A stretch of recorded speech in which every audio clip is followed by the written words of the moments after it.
Families losing their homes over HOA fines. Bring the lien, I'm bringing the lawsuit. Police doubt a man's disability. Just watched me writhe on the ground. Her life depends on power, and the bill is past due. I'm worried about dying. When systems fail, people pay the price. We trace the damage, expose the truth, and fight to fix it. This is Uncovered by Atlanta News First Investigates.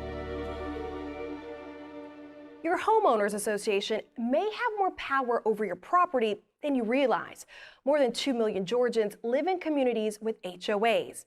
They're meant to protect communities, but in Georgia, they're barely regulated. That gives HOAs the power to file liens and even foreclose on homes. Atlanta News First investigator Anastassia Olmos shows us what happens when homeowners fight back. It was very hard. It was hard. Michelle Bernard remembers the challenges she faced buying her home. When I came searching in this subdivision, I was advised that I could not afford its subdivision by the realtor. He was wrong, but 2 decades later, the business owner, wife, and mom says she feels like she's still fighting to own the home. It doesn't make any sense for any hard-working individual to go through these things. Michelle lives in Channing Cove, a subdivision of about 40 homes in Conyers. This is considered our community's common area. With 3 of these common grass areas and this retention pond, original homeowners agreed to $100 annual HOA dues, what Michelle describes as reasonable. Today, they're $200, but they have forced people to pay thousands and thousands of dollars and have never provided proof that they owe it. Fines and fees for things like pond maintenance and replacing garage doors without HOA permission. Michelle and at least 2 other homeowners tell Atlanta News First Investigates they've asked for receipts and bank statements of where the money's going, but they've never received it. All they send out is a typed up Excel spreadsheet and want you to believe whatever's on that spreadsheet. And when they refuse to pay, the fees start to rack up. Court records show the HOA has placed liens on 5 homes for unpaid balances. 2 homeowners tell us they've paid fees just to avoid losing their homes. I told them, bring the lien, I'm bringing the lawsuit. Michelle is one of 2 homeowners suing the HOA for the charges that they believe are fraudulent. They're made up fees. The community voted for this homeowner to take over as president last year. He wouldn't go on camera for concerns with his day job, but he tells us he resigned when he couldn't get a financial audit. I'm not going to take over when I don't know what he's done. That left the previous president, Orton Reynolds, in charge. I'm with Atlanta News First Investigates. We are currently recording right now.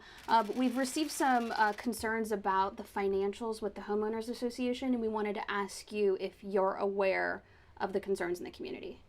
Don't know anything about any concern about any financial of the community. Reynolds tells us they send financial documentation out quarterly, referring to these Excel sheets. They claim the money has possibly been misused. I would say that's an improper and incorrect statement. Okay. And not true. Would you share the receipts and financials with Atlanta News First?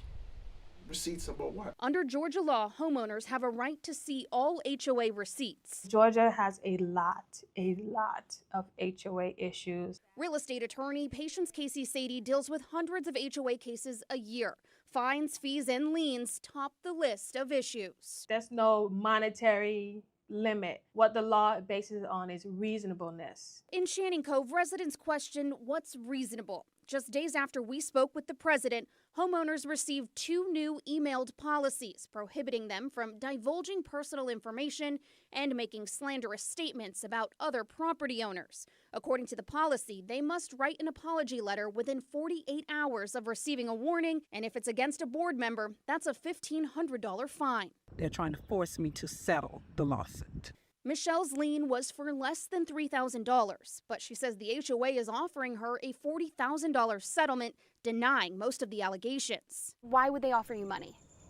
To make it go away. But Michelle says a payout from the HOA's insurance isn't accountability. I need someone to address this because it's affecting our community.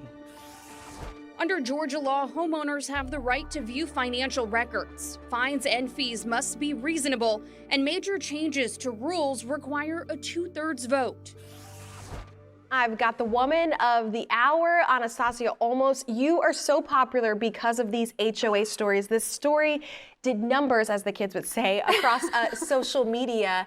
People were wanting to figure out who her attorney was so that they could hire them. Right, and that's weird as a journalist to get the responses to your story, people asking for the attorney's information so that they could contact them and get help with their HOA issues, because I had to go to our boss and ask, are we handing out her number? Or, just, take the name, Google it yourself. But it really spoke to how widespread the HOA problems are, not just in the state of Georgia, girl, but across the country. I mean, and talk about this.